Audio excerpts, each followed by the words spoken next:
Те, що я хотів вам сказати. Слава Україні! Русский военный корабль, иди нахуй!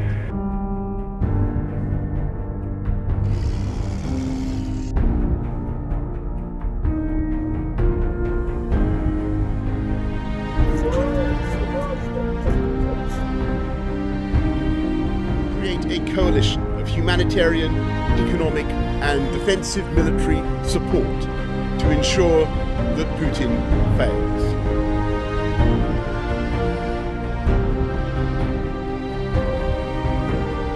Семечки положите сырые, чтобы хоть подсолнухи выросли, когда вы здесь пляшете.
All right, I got you on the TV now. Тоді, He's more famous than me.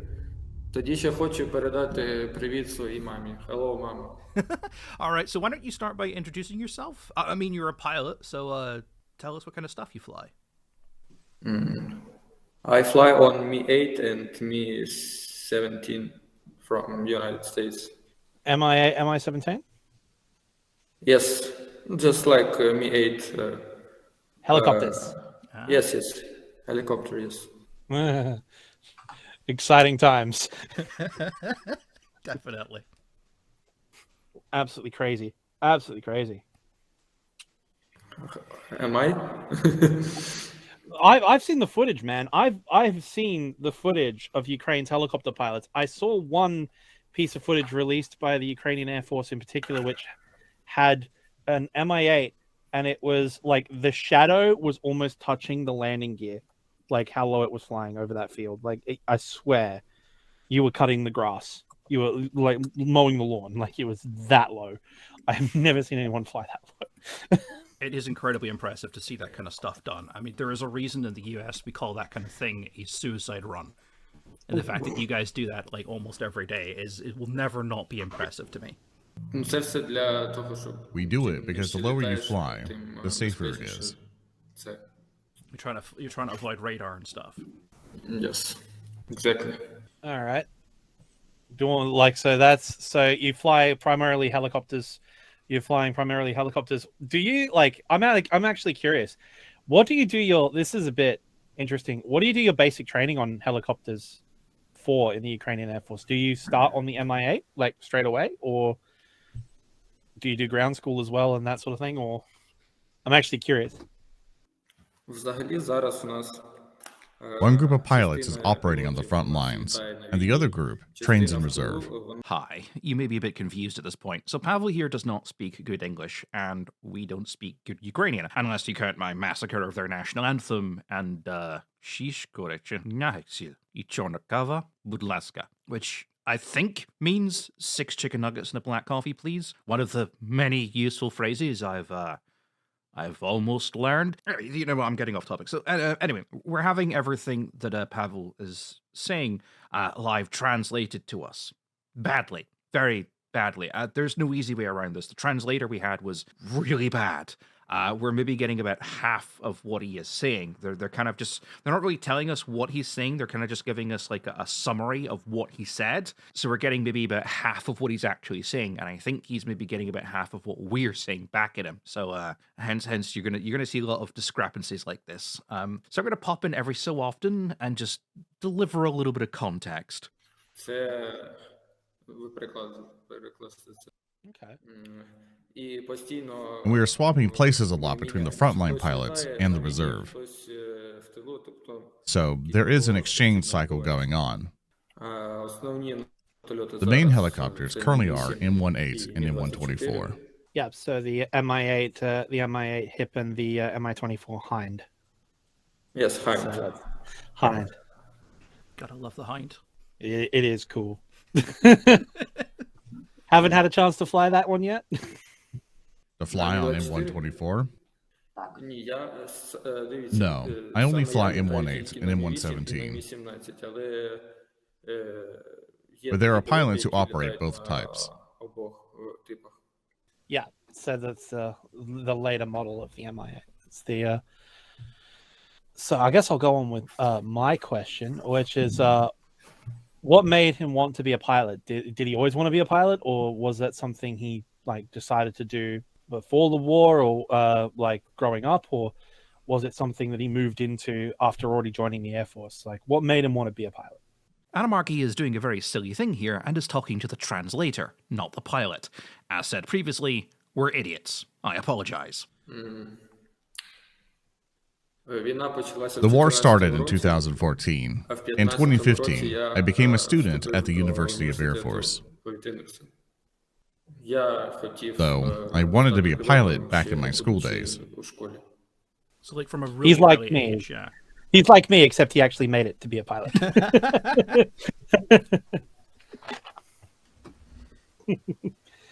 That makes sense. That makes sense. So is there anything you'd like to share about yourself and like what living in Ukraine and being a pilot in Ukraine was like pre-war? Так, I'm a helicopter commander of 11th Army Aviation Brigade from Kherson City. Before war, we just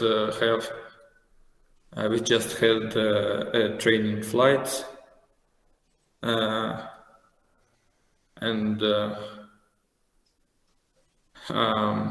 when the war started, we started to flight on схід, забув, як на схід буде. To the east. On the east of our country. Тобто до війни у нас Basically, були before the тільки war, we тренувальні only had польоти, training flights. та ми також We тренували also trained with з paratroopers. десантниками ми тренувалися, а But then the war як started. почалась війна, The ми real work began. вже стали працювати. Можна ще додати, що I would also like to add that every military person, pilot or not, prepares for war, even when there is none. Він постійно готується до війни. І ось ми So we were готувалися, і зараз preparing, ми and now we are doing our job. Alrighty. But when you were, because when did you like join the Air Force? Like, when did you actually join up? мається, можу сказати, що Well, I could say that 19-му in році 2019, I started flying under Joint Forces я operation почав before the ще full-scale invasion. ООС, операція And on the Об'єднаних first Сил, day, тобто well, до повномасштабного second day вторгнення. really, of the full-scale І invasion, з I... першого, з другого дня That's a whole повномасштабного other story I can вторгнення, share. там ціла історія, But можу since розказати. the second Я day of the став invasion, I started fighting in the war. Yes, Yeah, of please. course. Please say your story. That's why we're here. We want to Ну, hear. Коли війна розпочалася, я був when war started, I was in vacation, and when I was in Vasilkiv, it's a city near Kyiv. So, and my air base located in south of Ukraine. when it was started, I called to my commander and asked what should I do. I said I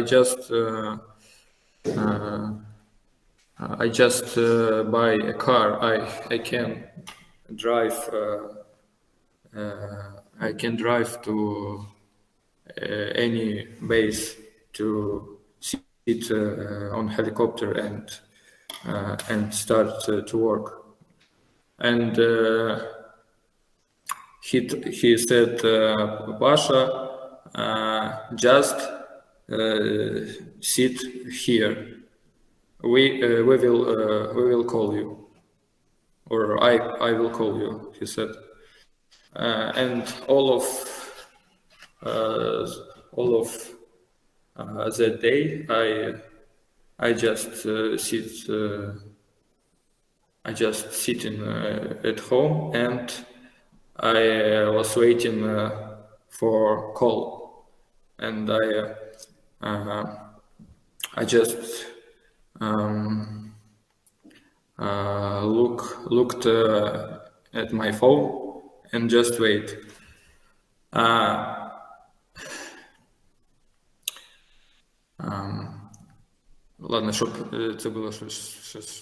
I could not just sit and wait anymore, so I called my commander again. He said, no time to talk right now. He hung up the phone and said, wait. І він сказав, що зараз немає часу, і просто, можна сказати, скинув трубку, сказав, чекай. І тоді я And then, 2 weeks prior to full-scale war, a certain number of helicopters were sent off to defend Kiev. Певна кількість вертольотів на захист Києва. І мій найкращий друг був And my best friend was part of that group.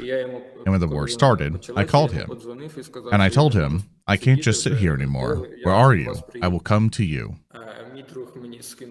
He gave me the coordinates, and I came there the same day.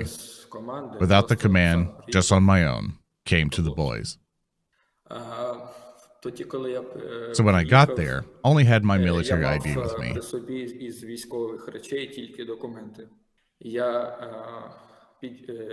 I asked the boys from the territorial defense if they could take me with them, and I went to get myself a machine gun, just like everyone else. And I also got a protective helmet from an injured pilot. His helicopter was shot down, and he was in the hospital, and his helmet was passed down to me.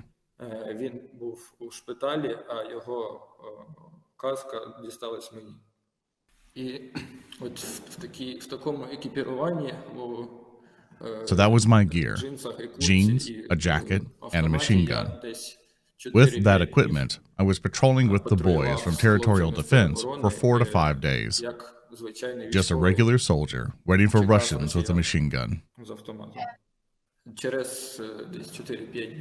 After 4 to 5 days, the helicopters came to pick us up, and we relocated to one of the air domes in the Kievan region.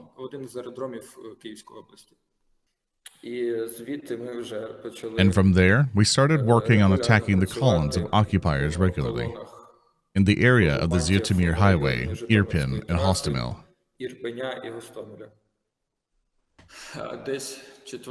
Somewhere around the 4th of March, the first crew of our division died.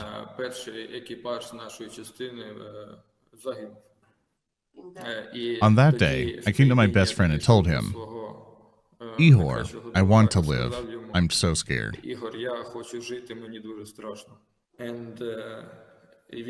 And he replied, even yelled at me a little bit. He yelled, and what can I do about it? I want to live too, but we have to kill them.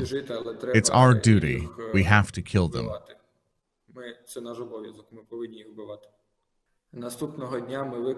The next day, my friend and I did 3 successful helicopter raids.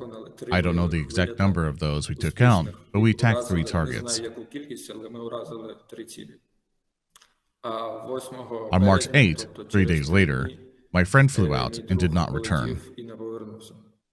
On that day, out of 4 helicopters, 3 did not return. An interesting fact, on that day, I was supposed to fly out as well. But my mate, another one, came to me and said he wanted to fly out today. A grandma predicted he would live a long life, so he was not scared. Their helicopter was taken down, but he survived both the crash and captivity, and he returned. He returned in a month. Jesus Christ. Yeah. And that was just 2 weeks since the war started.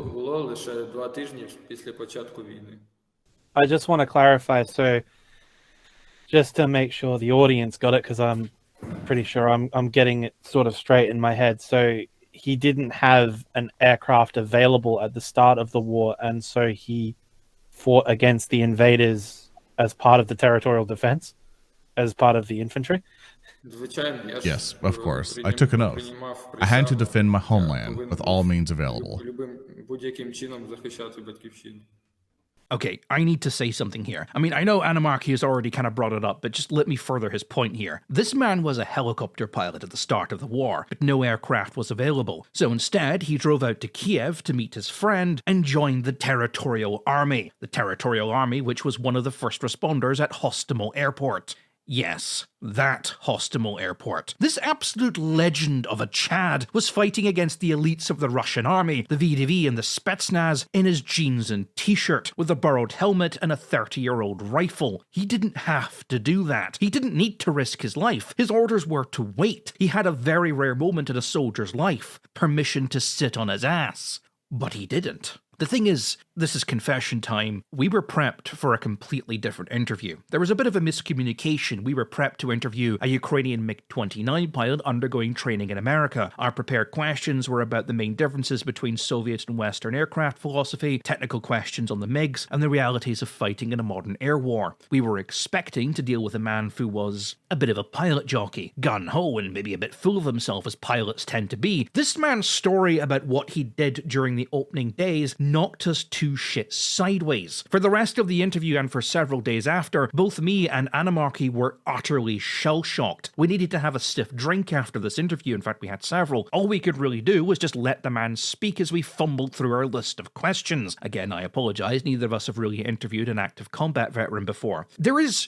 no question you could possibly ask this man, apart from the one burning question I truly wished I could have asked him, and that is, how the hell do you fit your fucking balls into the cockpit? I also want to point out that we were doing this over webcam, so I have my virtual camera active, which, if you've ever been in one of these rooms with me before, looks like this.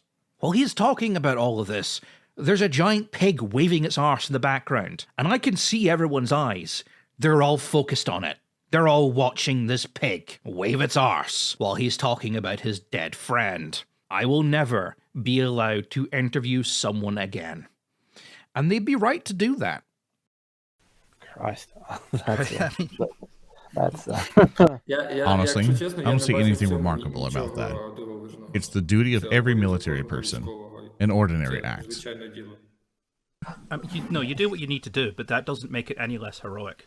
That was an incredibly brave thing that you did.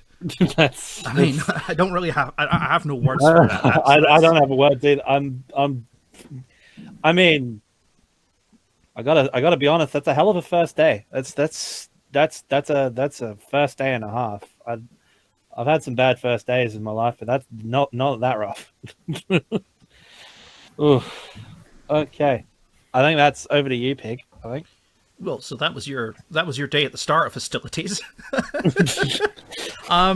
Okay, so keeping that in mind, what has changed? I mean, what kind of challenge? I mean, how's it all changed from then till now, and what kind of challenges do you still face in your day-to-day life? I need to think about how to answer that without oversharing.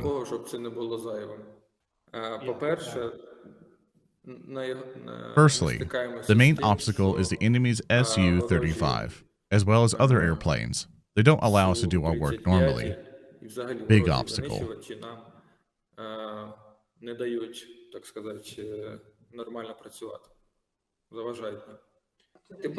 It's hard, very hard work, because they can use air-to-air missiles against us. So your biggest problem right now is not Russian anti-air systems, it is other Russian aircraft. You can't say their air defense is not an issue for us, but we are trying to fly out of their air defense range. But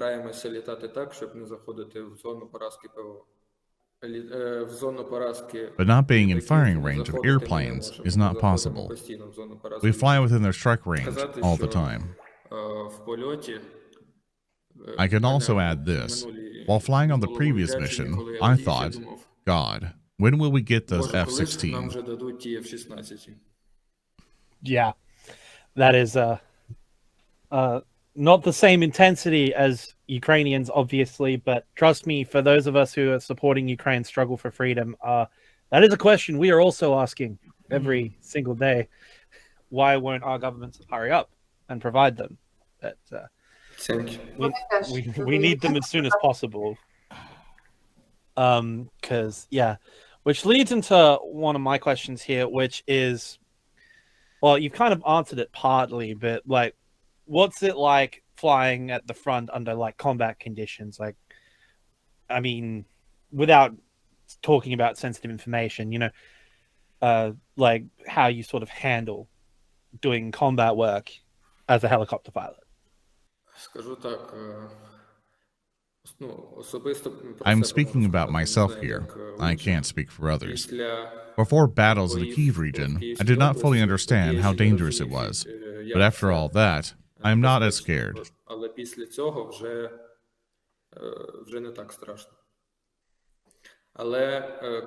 But after not flying for a while and then returning to the pilot seat, you feel fear.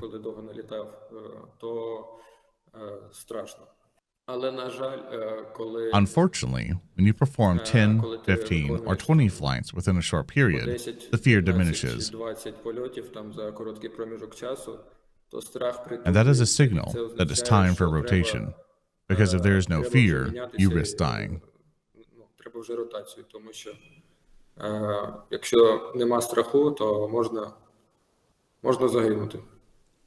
Okay.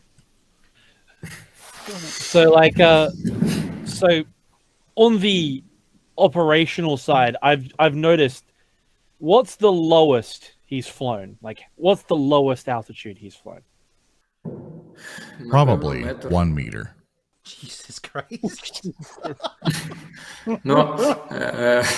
It's the lowest altitude, but that doesn't mean we do it all the time. The comfortable altitude for my flights, personally, is about 5 to 10 meters. The benefits of those in the audience, safe altitude for normal helicopter operations is around 100 meters, normally. Speaking of altitude, I can say this. My mates who did flights at Azovstal were flying with night vision and touching the ground with the front wheel, because it was terrifying to fly higher. Were they okay? Did they get out? Yes, they were fine. Just going to point this out here. This was translated to us as they had crashed into the ground, not touched the ground with the front wheel. We have pilots who can fly so low they can touch sunflowers with their front wheel. Not that I do this.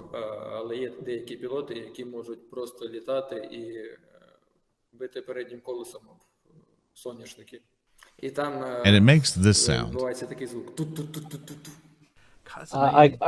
I think I can safely say there was a competition on the internet in the early days of the internet. It was like 2008, 2009, called How Low Can You Go? And it was on aviation forums where they would take films of pilots flying low.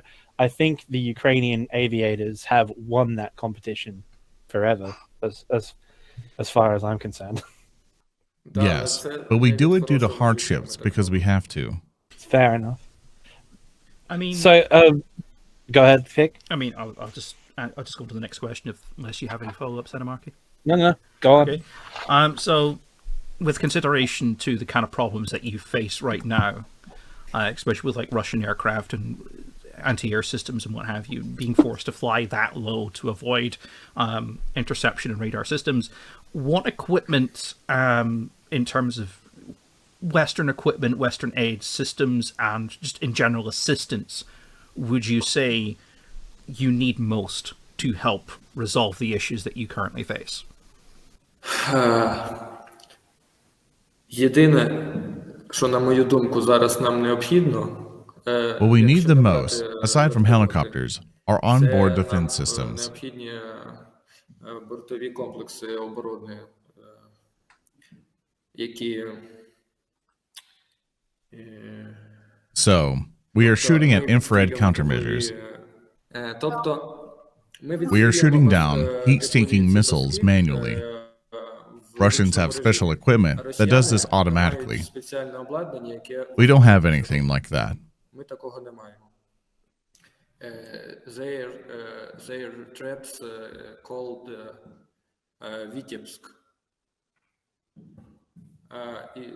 For example, when there was this march on Moscow, what's his face? I forgot his surname. Napoleon? Just kill me at this point.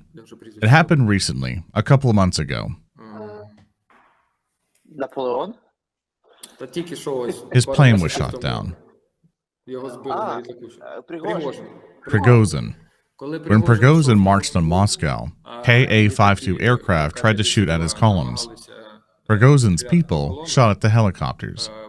As you can see on videos, how their automatic infrared countermeasures worked to save the pilots' lives. Вони в автоматі відстрілювали ловушки, і ракети, і це спасало їм життя пілотам. Якщо б вони не мали If they did not have those automatic infrared countermeasures, they would not have seen they were being shot at, so they would have been shot down. звичайно, необхідна вже інша техніка, тому що Overall, we need another type of machinery, because our machinery is no longer suitable for war such as this. We are squeezing the most out of it. Can I just ask, is there a specific helicopter you want? Yes, sure. Нам необхідно, ми We really want three types of helicopters right now: AH-1 Cobra, Apache, and Black Hawk. Cobra, здається, Apache і Black Hawk. Pavel wants me to put a little note in here that when he says Cobra, he actually means the Viper. And I greatly approve of this. Vipers for Ukraine, boys! Yeah.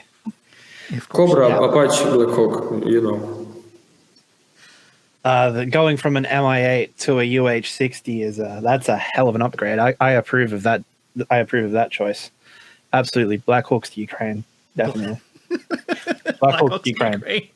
Absolutely, I love the UH-60. It's one of my favorite. One of my best friends was a mechanic on UH-60s. So 64, you mean, yes? Or Black Hawk? Black Hawk, UH-60. You mean Amazing. He's talking about the Apache. Yeah, the AH-64 Apache is also a very nice. Now that's an upgrade. That's 16 Hellfire missiles. I'm also keen on from Black Hawk. Black Hawk. Yeah. Yes, I love it. It's stylish. I mean, would it not be better to just start training on the Tiger Shark, considering that there's more of those littering the fields of Ukraine than there is that Russia has in the sky? Ka-50s. Steal some off the Russians. So you guys want an equivalent to the Vitebsk system, so like the heat-seeking missile detection and automatic flare dispenser, like the shoots flares automatically and counters infrared missiles. There's one I'm getting there. That's the one you're looking for. We don't need the exact ones they have, but something similar, so we can shoot down incoming heat missiles automatically. Because we are only using our infrared countermeasures on a hunch when we're in the area, because we think they may shoot at us. But it should not be like that. It should be automatic. Але так не повинно бути. Воно повинно бути в автоматі. So I've seen you guys do it on film when you're flying on operations where when you commence an attack, when you break away and you have to climb, you punch flares out automatically because you think that you might have to decoy an incoming missile, so you automatically deploy flares. So what he wants is similar to the missile warning system that you have in the AH-64, because the AH-64 and the A-10 has one. So that's a system that they need, and rightfully so. What other questions do we have? I think we've gone through most of them, I think. I'll say, have you had a chance to try out any Western equipment yet? No Western helicopters. The equipment we have that is Western are helmets, uniforms, gloves, etc. But the helicopters are all Soviet or Russian. А саме вертольоти тільки ось радянські або російські з США. Old school stuff. I mean, if given the opportunity, would you like to retrain as like a fighter pilot? No, I don't want to. At times, I cannot get out of bed without getting dizzy. Ain't no way I can be piloting a jet fighter. Fair enough. Helicopter pilots are cooler anyway. They can hover. Yeah, they can. Unless F-35s for Ukraine. Absolutely. I'd support this decision. Definitely. Are we out of questions? I think we might be. We have a couple. We have the last question, but I'll just do one last question if I may. Yeah, sure. Okay. So, if you're allowed to tell us, what kind of things are you targeting with your helicopters? What kind of targets would you go after? Are you going after like would you consider yourself like a response force? Like if the Russians push in, would you be there part of the counterattack, part of the rapid response force, or are you going after other targets like trench lines and large anti-infantry weapons, tanks, that kind of stuff?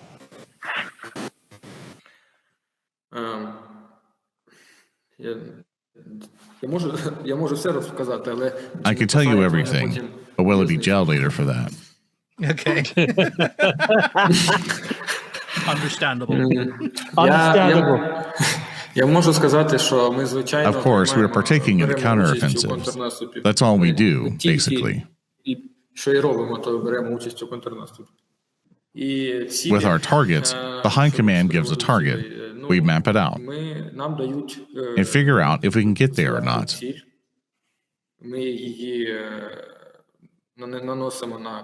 We are looking out for the front line in enemy air defense. Is there an access point anywhere? How doable it is. And only after that do we go for the target. Ми бачимо, які там підходи, чи зручно нам, чи ні, і тільки потім ми йдемо на ціль. Potential targets could be mass gathering of the enemy, storages with arms, accumulations of equipment, different targets, things like that, accumulations of arms, troops, or machinery.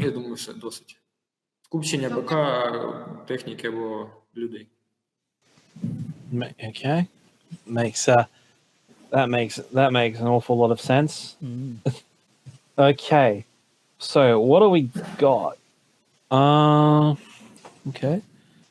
Do you want me to ask it, or are you confident enough? No. You ask it. It's your show, remember?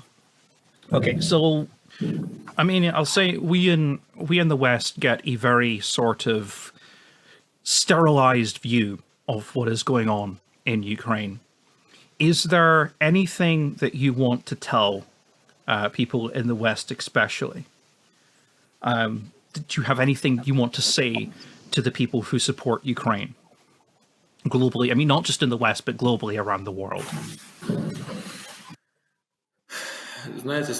So many things to say, you know. I'm trying to choose my words. Maybe, first of all, I want to thank everyone who helps Ukraine.